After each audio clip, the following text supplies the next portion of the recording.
عزیز بچوں، السلام علیکم ورحمۃ اللہ وبرکاتہ۔ وعلیکم السلام ورحمۃ اللہ وبرکاتہ۔ الحمد للہ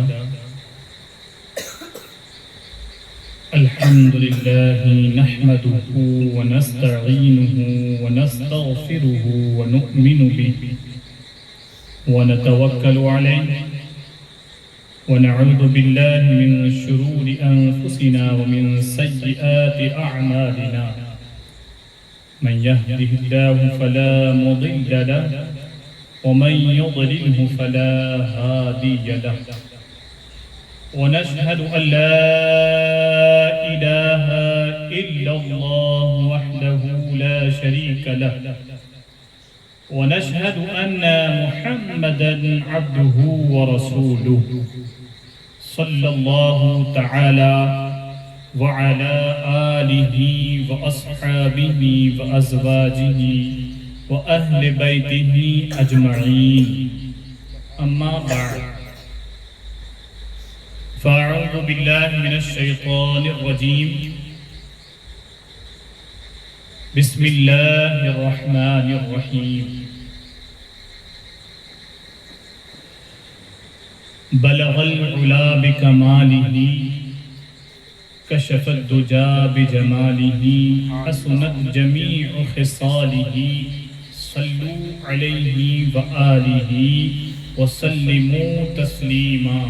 اللہم صل علی سیدنا ومولانا محمد بارک وسلم، صلاة وسلاما علیک یا سیدی یا رسول اللہ صلی اللہ تعالی علیہ وآلہ وسلم۔ وہ کمال حسن حضور ہے کہ گمان نقص جہاں نہیں، وہ کمال حسن حضور ہے کہ گمان نقص جہاں نہیں، یہی پھول خار سے دور ہے، یہی شمع ہے کہ دھواں نہیں، یہی پھول خار سے دور ہے، یہی شمع ہے کہ دھواں نہیں۔ اور علامہ اقبال فرماتے ہیں کہ ہو نہ یہ پھول تو بلبل کا ترنم بھی نہ ہو نہ یہ پھول تو بلبل کا ترنم بھی نہ ہو، چمن دہر میں کلیوں کا تبسم بھی نہ ہو، یہ نہ ساقی ہو تو پھر میں بھی نہ ہو، خم بھی نہ ہو، یہ نہ ساقی نہ ہو تو پھر میں بھی نہ ہو، خم بھی نہ ہو، بزم توحید بھی دنیا میں نہ ہو، تم بھی نہ ہو، میں بھی نہ ہو۔ سبحان اللہ، سبحان اللہ۔ خیمہ افلاک کا استادہ اسی نام سے ہے، خیمہ افلاک کا استادہ اسی نام سے ہے، نبض ہستی تپش آمادہ اسی نام سے ہے۔ حضرات محترم، ہم نے کل کی محفل میں عقائد جہاں صلی اللہ علیہ وسلم کے آنے سے قبل جو دنیا میں آپ کے چرچے ہوئے تھے اس کے متعلق کل ہم نے سنا۔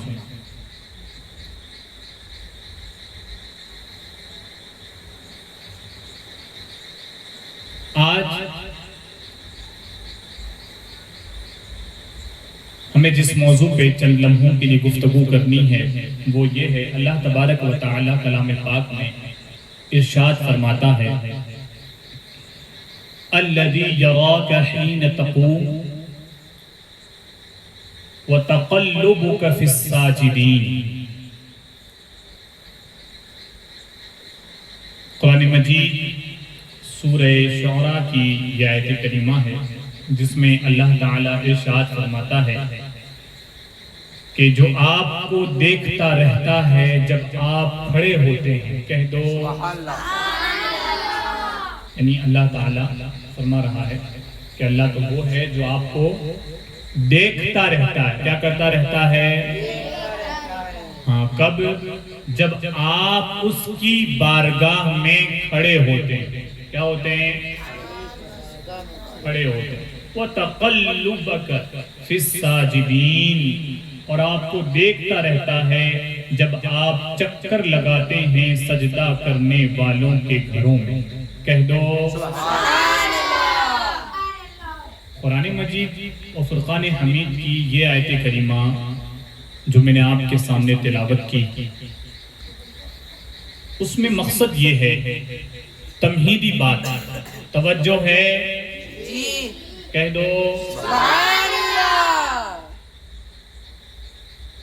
آپ کا، میرا اور تمام اہل سنت والجماعت کا یہ عقیدہ ہے کہ اللہ سبحانہ و تعالی نے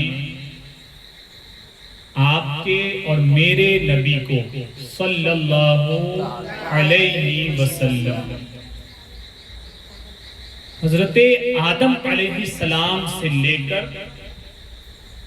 آپ کے والد حضرت عبداللہ تک پاک پشتوں میں مبعوث فرمایا. کہہ دو سبحان اللہ. یعنی یہ جتنے بھی تھے اس بیچ میں، ہے نا، حضور کے والد حضرت عبداللہ، ان کے والد حضرت عبد المطلب، ان کے والد حضرت ہاشم، اس طرح حضرت آدم تک جتنے بھی لوگ بیچ میں تھے، ہمارا یہ عقیدہ ہے کہ وہ سب کے سب توحید کے ماننے والے تھے. کوئی مشرک نہیں تھا، کوئی بتوں کو پوجتا نہیں تھا، سب کے سب اللہ کی عبادت کیا کرتے تھے. کس کی؟ اللہ کی. ہاں، اس آیت کریمہ میں وَتَقَلُّبَكَ فِي السَّاجِدِينَ، اور اللہ دیکھتا ہے کہ آپ چکر لگاتے ہیں سجدہ کرنے والوں کے درمیان. کس کے درمیان؟ سجدہ کرنے والوں کے. ہاں، تفسیر مظہری کے اندر مفسر لکھتے ہیں کہ ویسے تو بہت سی تفسیر علماء نے اس کی، لیکن بہترین تفسیر اس کی یہی ہے کہ حضور کے پورے گھرانے والے، یعنی حضرت عبداللہ سے لے کر حضرت آدم علیہ السلام تک سب کے سب سجدہ کرنے والے تھے. اللہ کو سجدہ کرنے والے تھے. کس کو؟ اللہ کو. اب چونکہ ہم کس کے بارے میں جاننے بیٹھے ہیں؟ حضور علیہ السلام کے، ہے نا، تو آپ کے والد کا نام بھی ہم کو معلوم ہونا چاہیے. کیا نام ہے؟ حضرت عبداللہ. حضرت عبداللہ بیٹے کس کے؟ حضرت عبد المطلب کے بیٹے حضرت عبداللہ. کون؟ حضرت عبداللہ. حضرت عبداللہ حضرت عبد المطلب کے سب سے چہیتے اور لاڈلے بیٹے. کیسے؟ ویسے تو آپ کے 11 بیٹے تھے، لیکن سب سے چھوٹے کون تھے؟ حضرت عبداللہ. اچھا، حضرت عبد المطلب، ان کا نام کسی کو معلوم؟ سوچ میں پڑ گئے نا کہ حضرت عبد المطلب کا نام تو ہم نے بھی کیا پڑھا ہے؟ عبد المطلب، یہی پڑھا ہے نا. لیکن آپ کا نام حضرت عبد المطلب نہیں ہے. مطلب نام تو حضرت ہاشم کے بھائی کا ہے. کس کا ہے؟ حضرت ہاشم کے بھائی کا. حضرت ہاشم کے بھائی. زور سے بولو. حضرت ہاشم کے بھائی کا. تو پھر نام کیا ہے؟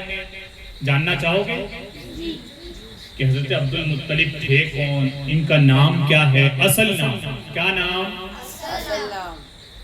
حضرت عبد مناف کے 4 بیٹے تھے. کتنے؟ 4 بیٹے. ان میں جو حضرت ہاشم تھے، کون؟ حضرت ہاشم. حضرت ہاشم. اور سب سے چھوٹے والے جو تھے حضرت عبد مناف کے بیٹے، ان کا نام تھا مطلب. کیا نام تھا؟ مطلب. تو حضرت ہاشم کا جو کاروبار تھا وہ تھا تجارت کا کاروبار. کیسا؟ آپ تجارت کیا کرتے تھے، ملک شام کے جانب اکثر و بیشتر سفر کیا کرتے تھے. تو ایک دن آپ سفر کے لیے روانہ ہوئے تو آپ کا گزر، میں اگلا جملہ بولنے جا رہا ہوں، آپ کو کیا کہنا ہے؟ حضرت ہاشم کا گزر یثرب گاؤں سے ہوا. کہ یثرب اس وقت تھا جب میرے نبی کی جلوہ گری نہیں ہوئی تھی، لیکن جب نبی کے قدم اس گاؤں میں پڑے تو وہ یثرب نہ رہا بلکہ مدینہ بن گیا، طیبہ بن گیا، مدینہ بن گیا۔ وہ پہلے یثرب تھا، کیا تھا؟ یثرب سے گزر ہوا حضرت ہاشم کا، تو سوچا یہاں ان کے ایک دوست تھے، کون تھے؟ دوست تھے، تو سوچا چلو کیوں نہ اس سے ملاقات کرتے چلیں اور کچھ دن کی مہمان نوازی کرتے چلیں۔ تو آپ ان کے وہاں گئے، نام ان کا تھا حضرت ہاشم، جن کے وہاں گئے ان کا نام تھا عمرو بن لبید۔ کیا نام تھا؟ عمرو بن۔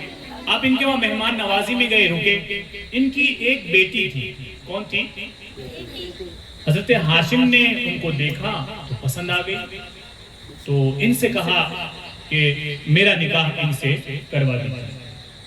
تو حضرت ہاشم کا نکاح عمرو نے ان سے کروا دیا، لیکن عمرو نے شرط یہ رکھی کہ جب یہ بچی ماں بننے والی ہو، کیا بننے والی ہو؟ ماں بننے والی ہو، تب تم اسے میرے گھر پر چھوڑ کے جاؤ گے۔ کہاں؟ یعنی یہ بچے کو اپنے مائکے میں جنے گی۔ کہاں جنے گی؟ اپنی بھاشا میں کہو تو ماں کے گھر۔ کہاں جنے گی؟ حضرت ہاشم نے منظور کر لیا، لیکن بدائی نہیں ہوئی۔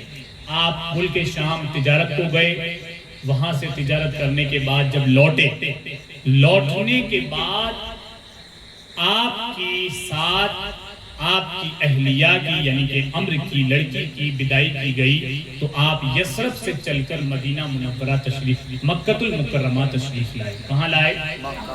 مکہ مکرمہ تشریف لائے۔ ایام گزرے، حمل ٹھہرا، ایک بچہ ہوا۔ کیا ہوا؟ اچھا، جو بچہ ہوا تو اس کے سر کے بال کچھ سفید تھے۔ کیا تھے؟ کچھ بال سفید تھے، تو لوگوں نے ان سفید بال کو دیکھ کر اس لڑکے کا نام رکھا شیبہ۔ کیا نام رکھا؟ شیبہ عربی میں کہتے ہیں بوڑھے شخص، بوڑھے آدمی کو شیبہ کہتے ہیں، تو اس بچے کا نام شیبہ رکھ دیا گیا۔ جب کئی وہ بچہ جب ہونے والا تھا تو اس کے پہلے شرط کے مطابق حضرت ہاشم ان کی والدہ کو کہاں چھوڑنے آئے؟ یثرب۔ کہاں؟ ان کی ماں کے یہاں۔ وہ بچہ یہیں پر جنم لیا، لیکن جب آپ چھوڑنے آئے تو اسی دوران حضرت ہاشم کی طبیعت علیل ہوئی اور یہی آپ کا وصال ہو گیا۔ کیا ہوا؟ وصال ہوا۔ اب یہ بچہ اور ماں یہیں پلتے رہے، تو وہ بچہ بچوں کے ساتھ کھیل رہا ہوتا ہے اور تیر اندازی میں بڑا ماہر ہوتا ہے۔ کیا ہوتا ہے؟ اگلا جملہ آپ کے لیے، آپ نے کہنا کیا ہے؟ بچوں کے ساتھ کھیل رہا تھا، بچے کھیل رہے تھے نشانہ بازی۔ کیا کھیل رہے تھے؟ تیر اندازی کر رہے تھے، ہدف پہ نشانہ لگا رہے تھے۔ تو جب اس کا نمبر آیا شیبہ کا، تو اس نے تیر سے نشانہ لگایا اور اس کا نشانہ جا کر صحیح جگہ پر لگا۔ تو جب صحیح جگہ پر لگا تو وہ خوشی میں آ کر کچھ جملے بولنے لگا، تو مکے کا ایک تاجر اس کے قریب سے گزر رہا تھا۔ جب وہ یہ جملے کہہ رہا تھا، انا ابن ہاشم انا ابن سید البطحا، کہ لوگوں سنو میں ہاشم کا فرزند ہوں، میں بطحا کی وادی کے سردار کا بیٹا ہوں۔ یہ اس تاجر نے سنا۔ کس نے سنا؟ تاجر نے۔ اس تاجر نے سنا، اور سننے کے بعد جب وہ تجارت کرنے گیا، تجارت کر کے لوٹا مکے میں، تو سیدھا گیا مطلب کے پاس۔ کس کے پاس؟ یہ مطلب حضور کے دادا والے مطلب نہیں، یہ عبد مناف کے بیٹے مطلب، حضرت ہاشم کے بھائی چھوٹے، ان کے پاس یہ گیا۔ تو وہ ایک محفل میں بیٹھے ہوئے تھے، چاروں طرف ان کے لوگ بیٹھے ہوئے تھے۔ اس نے کہا کہ مطلب، میں مدینہ سے گزر رہا تھا تو میں نے ایک بچے کی زبان سے یہ الفاظ سنے، تو وہ بے چین ہو گئے، کیونکہ یثرب جو تھا وہ ایک گاؤں تھا اور بڑا مفلس قحط سالی والا گاؤں مانا جاتا تھا حضور کی آمد سے پہلے، ہے نا؟ تو انہوں نے سوچا کہ نہیں، میرا بھتیجا اتنی مفلسی کی زندگی کیوں جیے؟ تو آپ نے اسی سے اس کا اونٹ لیا، اس اونٹ پر بیٹھے اور مطلب دوڑ کر تیز رفتاری کے ساتھ یثرب پہنچے اور ان کی والدہ سے ملاقات کی، اور انہوں نے تو آفر دونوں کا دیا کہ تم اور میرا بھتیجا دونوں میرے ساتھ مکہ میں چلو، شہر کی آب و ہوا میں رہنا، وہیں ہم اس کی پرورش کریں گے۔ تو حضرت ہاشم کی زوجہ نے تو انکار کر دیا، لیکن اپنے بیٹے کو مطلب کے ساتھ کر دیا۔ وہ اسے لے کر کہاں آئے؟ مکہ۔ کہاں آئے؟ مکہ آئے۔ مکہ آئے تو لوگوں نے پوچھا، کیا پوچھا جب لوٹے نا سفر سے؟ آج کل تو اللہ کا شکر ہے کہ ہم یہ 4 ویلر ہے، ٹرین ہے، ہوائی جہاز، بیٹھتے ہیں 5-10 منٹ، 1 گھنٹہ 2 گھنٹہ 5 گھنٹے میں اپنی منزل کو پہنچ جاتے ہیں۔ لیکن تم نے کتابوں میں، چھوٹی چھوٹی کتابوں میں، تعمیر ادب وغیرہ میں تم نے پڑھا کہ پہلے زمانے میں سفر بڑا کٹھن ہوا کرتا تھا، بڑی تکلیفیں اٹھانی پڑتی تھی۔ تو جب کوئی سفر کر کے لوٹتا تھا تو بڑی خوشی لوگوں کو ہوتی تھی، اس کے آتے ہی لوگ اس کا استقبال کیا کرتے تھے۔ تو جیسے وہ مطلب اس لڑکے کو، شیبہ کو لے کر مکے میں آئے تو لوگوں نے ان سے ملاقاتیں کی، پوچھا یہ کون ہے؟ تو ان کے منہ سے نکلا یہ عبد المطلب ہے۔ کیا ہے؟ عبد کہتے ہیں عربی میں غلام کو۔ کس کو؟ ویسے کئی ساری معنی ہے، لیکن غلام کے معنی میں بھی اس وقت آج بھی بولا جاتا ہے۔ کس کے معنی میں؟ غلام۔ تو مطلب چونکہ ان کے خود کا نام تھا اور انہوں نے کہا عبد المطلب، معنی کیا ہوئی؟ مطلب کا غلام ہے یہ۔ تو لوگوں نے عبد المطلب نام سمجھ کر ان کو اسی نام سے بلانا شروع کیا۔ اس بچے کو، شیبہ کو گھر میں لے کے گئے، بیوی نے پوچھا تو کہا یہ عبد المطلب ہے۔ پھر اپنے ہاتھوں سے نہلایا دھولایا اور تیار کر کے باہر تشریف لائے، اور پھر اپنے مجمع میں خطاب کر کے بتایا کہ لوگوں سنو، یہ بچہ کوئی اور نہیں، میرے بڑے بھائی ہاشم کا بیٹا شیبہ ہے۔ کیا ہے؟ ہاشم کا بیٹا۔ لیکن لوگوں نے اس شیبہ کو تاریخ میں کسی نے یاد نہ کیا، بلکہ ان کا نام وہیں سے عبد المطلب رائج ہو گیا۔ کیا ہوا؟ تو یاد رہے گا، یہ یاد رہے گا، یہ تاریخ نا میں نے بڑی آپ لوگوں کو پتا ہے، ورنہ کسی کو اصل نام حضرت عبد المطلب کا بہت مشکل کسی کو معلوم، الا ماشاء اللہ، ورنہ تو بہت کم لوگوں کو یہ باتیں معلوم ہوتی ہیں۔ تو یاد رکھیں گے حضرت عبد المطلب بڑے ذہین، فطین، اور اللہ نے قوت حافظہ بڑا مضبوط دیا، شان و شوکت کے مالک تھے۔ جب ہوشیار ہوئے، مکے میں بڑے ہوئے، وڈیل بنے، تو حضرت یہ عبد المطلب کے ذمہ میں ان کے والد کی جو کچھ بھی جائیداد وغیرہ تھی وہ سب آئی۔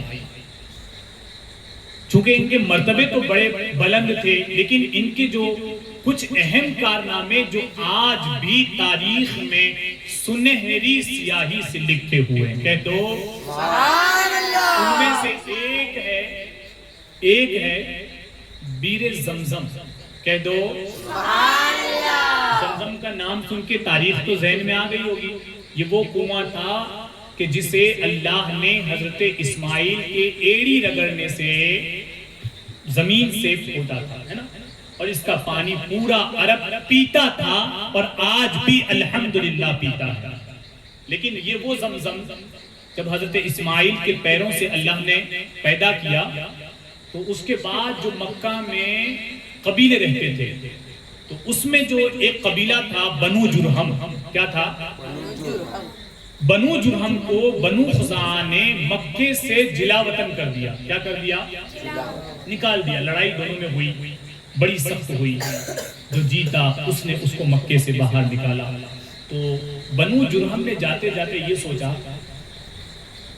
کہ یہ جو کنواں ہے اس کے فائدے اور اس کے نفع سے تو ہم یہ جو بنو خزاعہ ہیں اس کو دور ہی رکھیں گے. تو انہوں نے جاتے جاتے خانہ کعبہ میں سونے کے 2 ہرن رہتے تھے اس زمانے میں، ان کو نکال کر زمزم کے کنویں میں ڈال دیا، کچھ زرہیں ڈال دی اور کچھ مال و اسباب ڈالنے کے بعد اوپر سے مٹی ڈال دی. کیا ڈال دی؟ وہ کنواں چھپ گیا، اس کا نام و نشان مٹ گیا، اس کا نام و نشان مٹ گیا. پھر ایسا ہوا، حضرت ابو القاسم سہیلی نے اپنی کتاب اور روض الانف میں لکھتے ہیں کہ بنو جرہم کی بدکاریوں کے نتیجے میں زمزم کا پانی خشک ہو گیا تھا اور اس نعمت سے اللہ تعالیٰ نے انہیں محروم کر دیا تھا. لیکن اللہ نے ایک روز حضرت عبد المطلب حتیم کعبہ میں سوئے ہوئے تھے، کہہ دو حتیم کعبہ میں حضور کے دادا، کون؟ حضور کے دادا حتیم کعبہ میں سو رہے تھے کہ کسی نے خواب میں آ کر کہا احفر طیب، احفر طیب، کہ اے شخص تو اس کنویں کو کھود، طیبہ کو کھود. کس کو کھود؟ طیبہ کو کھود. تو آپ نے پوچھا کہ یہ طیبہ کیا ہے، طیبہ کسے کہتے ہیں؟ لیکن اتنی دیر میں وہ کہنے والا غائب ہو گیا. پھر دوسرا دن ہوتا ہے، وہیں حضرت عبد المطلب خانہ کعبہ کے حتیم میں آرام فرما رہے تھے کہ خواب میں پھر وہی شخص آتا ہے اور اب کی بار آ کر وہ پھر ان سے کہتا ہے کہ اے سونے والے احفر برہ، کہ برہ کو کھود. کیا کھود؟ آپ پوچھتے ہیں کہ برہ کیا ہے؟ اتنے میں وہ شخص غائب ہو جاتا ہے. پھر تیسرے دن واپس وہ اسی خواب میں آ کر آپ کو کہتا ہے اے سونے والے احفر زمزم، تو زمزم کو کھود. کیا کہتا ہے؟ زمزم کو کھود. فلاں جگہ پر ایک کالا کوا اپنی چونچ سے مار رہا ہوگا، جہاں پر خون پڑا ہوا ہوگا وہیں پر کھود، تجھے زمزم ملے گا. حضرت عبد المطلب اب بیدار ہوتے ہیں. اب پوری کہانی سمجھ آ چکی تھی کہ کہنے والا کہنا کیا چاہ رہا ہے. تو آپ صبح اپنے بیٹے کو ساتھ لیتے ہیں. کس کو؟ اپنے، اس وقت آپ کا ایک ہی بیٹا تھا جس کا نام تھا حارث. کیا نام تھا؟ آپ نے اس کو ساتھ لیا اور کدال لی اور لے کر اصاف اور نائلہ کے درمیان جہاں مشرکین بتوں کی پوجا کیا کرتے تھے اور جو وہ بکرے اور وہ جو کاٹتے تھے تو اس کی گندگی وہ وہیں ڈالتے تھے. تو آپ نے دیکھا وہاں ایک کالا کوا چونچ مار رہا ہے. تو پھر آپ نے اس کو کھودنا شروع کیا. کھودتے کھودتے پہلے تو یہ سب کو مذاق لگا اور یہ لا حاصل کوشش لوگ سمجھتے تھے، لیکن جب اس کے اثرات اوپر آنے لگے تو پھر لوگوں کی توجہ آپ کی طرف ہوئی اور انہوں نے کہا کہ ہم کو بھی اس کے کھودنے میں شریک کر لو. کیا کر لو؟ یعنی ہم بھی کھودیں گے. تو آپ نے فرمایا نہیں، اللہ نے یہ کام میرے ذمے سپرد کیا ہے تو میں ہی کھودوں گا. لیکن چونکہ بحث ہونے لگی، معاملہ یہاں تک آیا کہ جھگڑا ہونے ہی والا تھا کہ پھر مشورہ یہ پایا کہ دونوں ہی گروہ کے شخص کے بیچ میں ایک تیسرا شخص فیصل بنے. کون بنے گا؟ فیصلہ کرے گا. تو فیصلہ طے ہوا. تو ایک کاہنہ تھی، سعد بن حزیمہ کی کاہنہ، جو گاؤں کے اطراف میں رہا کرتی تھی، سرحدوں کے کناروں پر رہتی تھی. اب اس کے پاس یہ گروہ کو جانا تو چند آدمی اس گروہ کے اور چند آدمی اس گروہ کے جانے لگے. ساتھ میں کچھ سامان رکھا تھا. راستے میں روایت میں آتا ہے کہ حضرت ہاشم کا پانی ختم ہو گیا. کیا ہو گیا؟ کہہ دو پانی ختم ہو گیا. اب پانی ختم ہوا تو سامنے جو دوسرا گروہ تھا، توجہ ادھر، دوسرا گروہ تھا، اس سے حضرت ہاشم نے پانی مانگا. کیا مانگا؟ پانی مانگا. تو اس نے منع کر دیا. کیا کر دیا؟ اس نے منع کر دیا. تو حضرت ہاشم پیاس سے نڈال ہو گئے. آپ کے جتنے ساتھی تھے سب پیاس سے نڈال ہو گئے. تو آپ نے حکم دیا کہ لوگوں اپنی اپنی قبریں کھود لو، اس لیے کہ ہم سب مر کر اس چٹیل میدان میں بے گور و کفن پڑے رہیں. اس سے اچھا تو یہ ہوگا کہ ہم سب اپنی اپنی قبریں کھود لے اور جب جو کوئی مرے وہ اسے اسی گڈھے میں دفن کر دے، یہاں تک کہ ایک رہ جائے تو وہ ایک بنا کفن دفن کے رہنا یہ منظور ہے، لیکن سب کے سب کفن دفن بغیر رہے یہ منظور نہیں ہے۔ تو گڈھے کھود لیے گئے، موت کا انتظار کیا جانے لگا، لیکن پھر عبد المطلب نے یکایک کھڑے ہو کر کہا کہ نہیں نہیں، اس طرح بیٹھ کر ہم موت کا انتظار نہیں کر سکتے، چلو اٹھو سفر آگے کرتے ہیں، جب تک آخری سانس باقی ہے ہم سفر کریں گے۔ سب اٹھے، اپنے اپنے اونٹوں کو اٹھایا،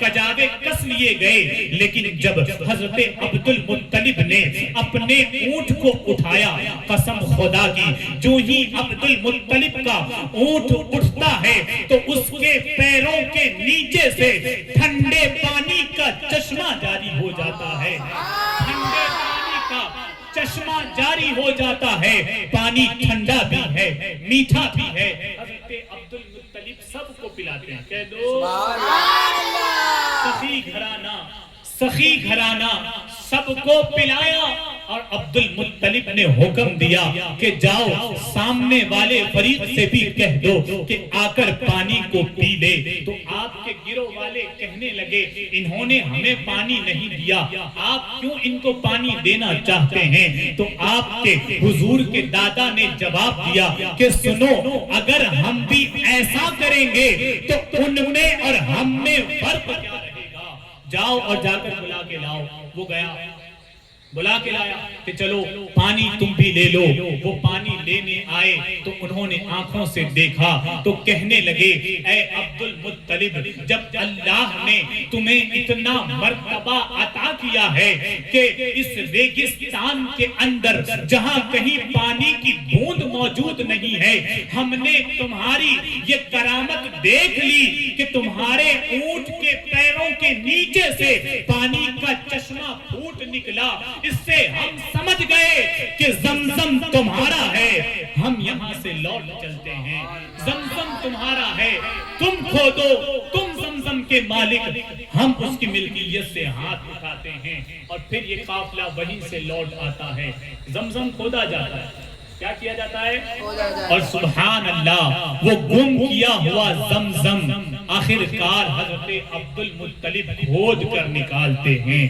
سبحان اللہ، آج جو یہ مکہ زمزم کا پانی پی رہا ہے اور دنیا پی رہی ہے، یہ صدقہ ہے حضرت عبد المطلب کا، یہ صدقہ ہے حضرت عبد المطلب کا۔ وہ مقام اللہ نے انہیں دیا اور اتنا بڑا مرتبہ اور وحدت پسند، ایک اللہ کی عبادت کرتے اور سب سے پہلے غار حرا میں جا کر عبادت کرنے والے حضرت عبد المطلب کی ذات ہے، کہہ دو سبحان اللہ۔ اور ان کے تعلق سے نا ایک بڑا ہی معروف اور مشہور قصہ تاریخ میں آتا ہے۔ آپ نے 30واں پارہ پڑھا ہے؟ کس نے پڑھا ہے؟ ہاتھ اٹھاؤ بلا، پڑھا ہے؟ اچھا، اس نے کس نے سورہ فیل پڑھی ہے؟ أَلَمْ تَرَ كَيْفَ فَعَلَ رَبُّكَ بِأَصْحَابِ الْفِيلِ۔ اللہ یاد دلانا چاہ رہا ہے، نہیں دیکھا تم نے ان لوگوں کو، وہ ہاتھی والے؟ جانتے ہو یہ ہاتھی والے کون تھے؟ یہ ہاتھی والے کون تھے؟ ابرہہ بادشاہ تھا۔ کون تھا؟ نام یاد رہے گا، ابرہہ بادشاہ۔ میں پورا قصہ نہیں بیان کروں گا، بہت لمبا چوڑا قصہ ہے۔ اس نے ایک گرجا گھر بنایا اور اس کی نیت یہ تھی کہ لوگ خانہ کعبہ کا طواف کرنے کے لیے مکہ میں جاتے ہیں، لیکن میں چاہتا ہوں کہ وہ مکہ چھوڑ کر ہمارے ملک میں اس گرجا گھر کو دیکھنے کے لیے آئیں۔ کیا کرنے کے لیے آئیں؟ گرجا گھر کو دیکھنے کے لیے وہ یہاں پر آئیں، یہ اس کا منصوبہ تھا۔ تو اس نے کیا کیا؟ اس نے ایک بہت بڑے لشکر کو تیار کیا اور مکہ مکرمہ پر حملہ کرنے کے لیے نکل پڑا۔ کس پر حملہ کرنے کے لیے؟ مکہ مکرمہ پر حملہ کرنے کے لیے یہ نکل پڑا۔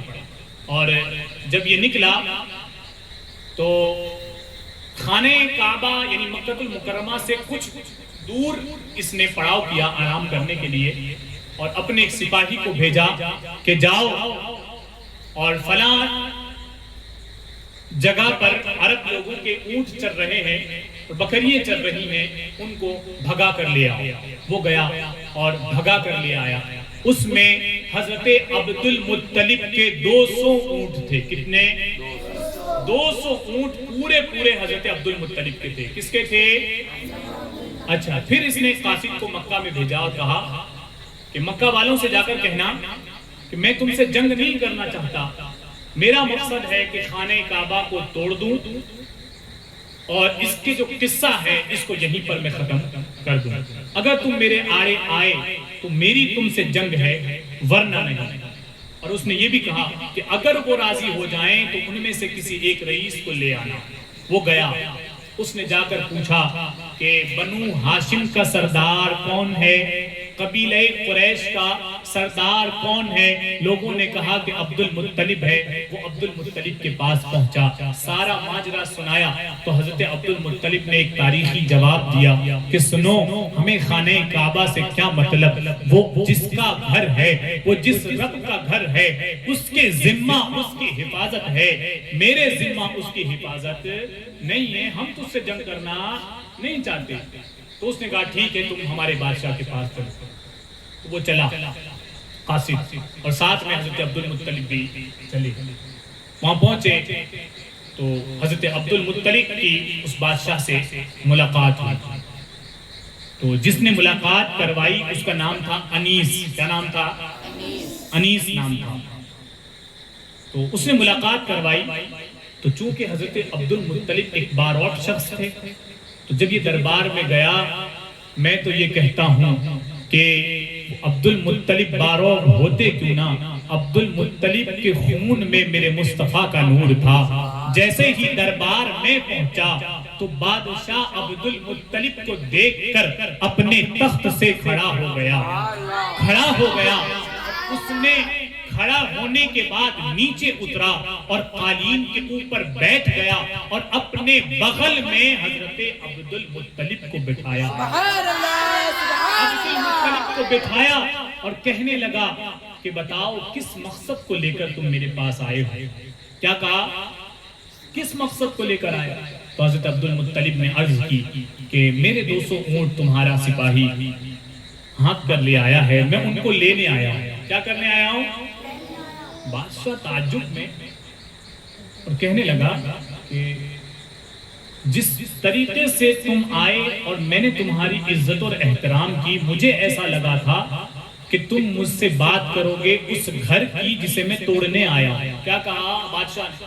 تم بات کرو گے اس گھر کی جس کو میں توڑنے آیا ہوں، لیکن تم تو اتنے وہ نکلے کہ تم اپنے 200 اونٹ کی باتیں کر رہے ہو۔ کس کی باتیں کر رہے ہو؟ 200 اونٹ کی باتیں کر رہے ہو۔ تو حضرت عبد المطلب نے کہا کہ سنو، جس گھر کو تو توڑنے آیا ہے اس کا بھی ایک مالک ہے، وہ مالک دیکھ لے گا کہ اس کو کیسے اپنے گھر کی حفاظت کرنی ہے۔ میں 200 اونٹ کا مالک ہوں، میں تیرے پاس میرے اونٹ لینے آیا ہوں۔ یہ کہہ کر آپ واپس لوٹ آئے۔ کیا آئے؟ واپس لوٹ آئے اور سیدھے حتیم کعبہ میں گئے، اور کعبہ میں جا کر حضرت عبد المطلب نے چند آدمیوں کو اکٹھا کیا اور جانے کے بعد غلاف کعبہ پکڑ کر اللہ کی بارگاہ میں حضرت عبد المطلب نے دعا مانگی، اے اللہ دیکھ تو اپنے گھر کی حفاظت فرما کہ یہ کچھ ظالم لوگ تیرے گھر کو توڑنے آئے ہیں، اور تو رب ہے، تیرا کام ہے اپنے گھر کی حفاظت کرنا، میرا کام تھا میرے اونٹوں کی حفاظت کرنا۔ یہ کہہ کر آپ پورے مکہ کو حکم دیتے ہیں کہ لوگوں، ظالم بادشاہ ہے، ہو سکتا ہے کہ تم پر بھی حملہ ہو جائے، شہر کو خالی کر دو، پہاڑوں کی چوٹیوں پر چڑھ جاؤ۔ سب کے سب آپ کے حکم پر پہاڑوں کی چوٹیوں پر چڑھ گئے۔ وہ آیا، اچھا اس کے ساتھ بہت سارے ہاتھی تھے۔ کیا تھے؟ بڑے بڑے چوڑے چوڑے لمبے لمبے ہاتھی تھے۔ کیا تھے؟ اس میں ایک ہاتھی تھا۔ کیا تھا؟ ویسے تو سارے ہاتھی تھے، لیکن ایک ہاتھی تھا، اس ہاتھی کا نام محمود تھا. کیا تھا؟ مجھے یاد آ گیا. اچھا، کیا نام تھا؟ محمود نام تھا. کیا نام تھا؟ محمود نام تھا اس ہاتھی کا. تو محمود جیسے ہی خانہ کعبہ کے سامنے آیا تو اس کے کانوں میں ایک عربی شخص نے یہ کہہ دیا کہ سن، تیرے سامنے جو ہے وہ خدا کا گھر ہے، لوٹ جا اس جگہ جہاں سے تو آیا ہے یا بیٹھ جا. اتنا کہنا تھا، وہ ہاتھی بیٹھ گیا. کیا ہو گیا؟ تاریخ میں آتا ہے اس کو مارا گیا، اس کے نیچے پتھر گھسیڑے گئے، لکڑیوں کے گودے لگائے گئے، خون سے لبریز ہو گیا، لیکن اٹھا نہیں. پھر اٹھا کر جب شام کی طرف اس کا رخ کیا تو بھاگنے لگا، اٹھا کر مشرق کی طرف رخ کیا تو بھاگنے لگا، لیکن جب خانہ کعبہ کی طرف اس کا رخ کیا تو وہیں پھر بیٹھ گیا. جب تھک ہار گئے، اسی کشمکش میں تھے کہ مشرق کی جانب سے ابابیل چڑیا کا ایک جھنڈ اس لشکر کی طرف آیا، اس کے اوپر آیا. اور تاریخ میں آتا ہے کہ ان ابابیل چڑیاؤں کے منہ میں چھوٹے چھوٹے مسور کے دال کے برابر پتھر تھے. کیا تھے؟ مسور کی دال دیکھیے کتنی ہوتی ہے، کتنی ہوتی ہے، یہ اتنا سا دانہ ہوتا ہے نا. تو ابابیل چڑیا کے منہ میں مسور کے دانے کے برابر پتھر تھے. تاریخ کہتی ہے کہ وہ چڑیا اس لشکر پر سے گزری، ان پتھروں کو برسایا، اور وہ پتھر جس کے اوپر گرتا تھا اوپر سے لے کر نیچے تک وہ انسان کو چیرتا ہوا چلا جاتا تھا. وہیں دم گھٹ کر لوگ مر جایا کرتے تھے. اور اسی ابابیل چڑیا کے عذاب سے سارا کا سارا لشکر بھاگنے لگا، دوڑنے لگا. اور اتفاق ایسا تھا کہ جس راستے سے وہ آئے تھے اب وہ راستہ بھی انہیں میسر نہیں ہوا، یہاں تک کہ سب کے سب وہیں ہلاک ہو گئے. اور اللہ نے اس طریقے سے اپنے خانہ کعبہ بیت اللہ کی حفاظت کی اور قرآن میں ان کے قصے کو بیان کیا. الم تر کیف فعل ربک باصحاب الفیل، کہ تم نے نہیں دیکھا کہ ہم نے ان فیل والوں کا، ہاتھی والوں کا کیا انجام دیا ہے نا. تو یہ اثر تھی حضرت عبد المطلب کی دعا میں. کہہ دو یہ اثر تھی حضرت عبد المطلب کی دعا میں. اور میں آپ کو بتاؤں کہ اسی قصے کے یہ جو فیل کا جو واقعہ ہوا نا، یہ مشہور اس لیے ہے کہ اس قصے کے 55 دن کے بعد اللہ کے رسول کی ولادت ہوئی. سبحان اللہ.